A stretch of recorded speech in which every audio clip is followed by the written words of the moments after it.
Africa Media Live TV. Kindly subscribe to our YouTube channel to get updated on the trending gist, latest news all over the world.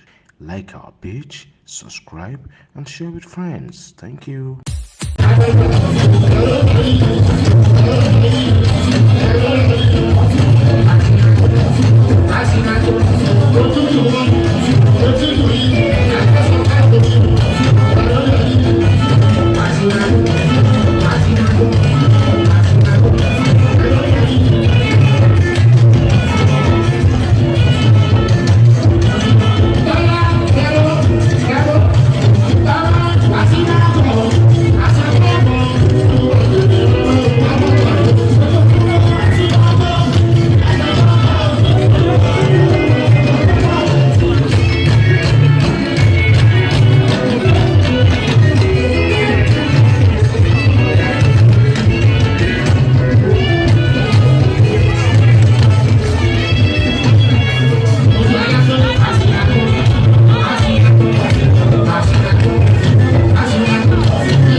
Africa Media Live TV. Kindly subscribe to our YouTube channel to get updated on the trending gist, latest news all over the world.